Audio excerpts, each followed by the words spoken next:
and that is the Jamma harness wired up for Power Smash, Virtua Tennis at least, whatever you want to call it.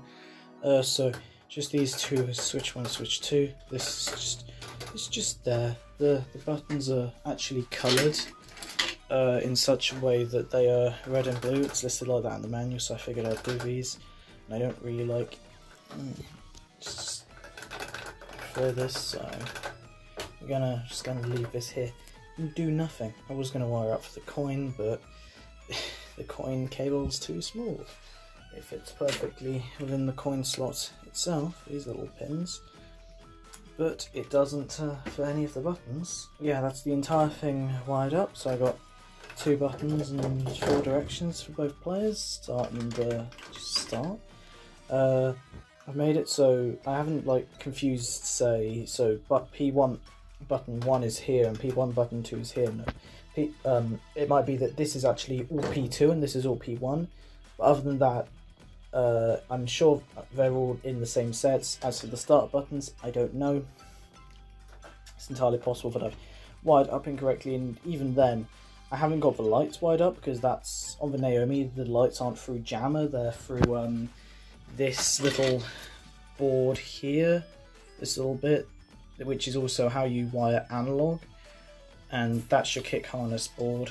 But I don't have any connectors for this. Well, I tell a lie. I have these from USB encoders, and they work. They plug in the hole fine, but they don't stretch far enough. So unless I was to mount the I/O board directly behind the coin switch and start buttons in order to actually do it, then it wouldn't work. So yeah, it goes in, the pins connect, but the cables just don't stretch far enough. So that's everything for today, I think. I have nothing else I really can do.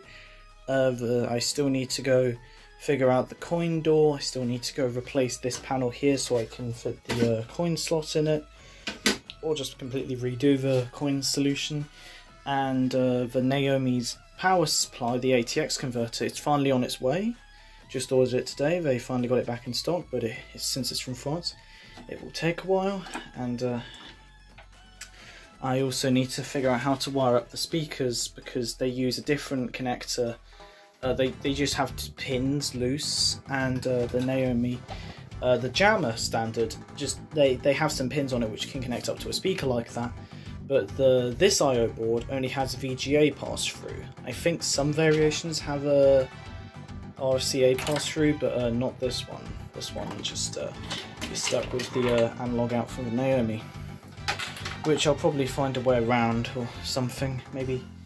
But it would be nice to be able to use the cab's internal speakers. I also have to figure out the artwork, because I don't like having this Street Fighter 2 themed control panel, the Street Fighter, the Third Strike character instruction thing artwork, and this just doesn't look good. And then that doesn't even include the fact that on the side you have all this Street Fighter everywhere.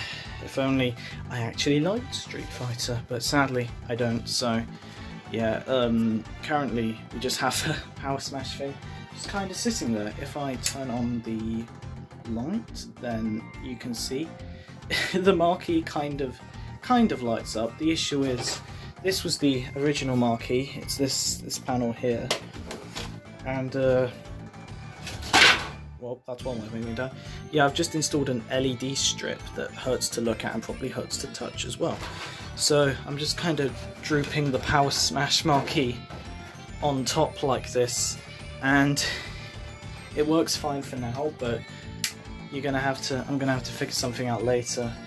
I don't know exactly what I'll do. Maybe I won't use this actually, and we'll just get just print a different sized one that fits or something. But that's for another day. I'm off to, I don't know what really.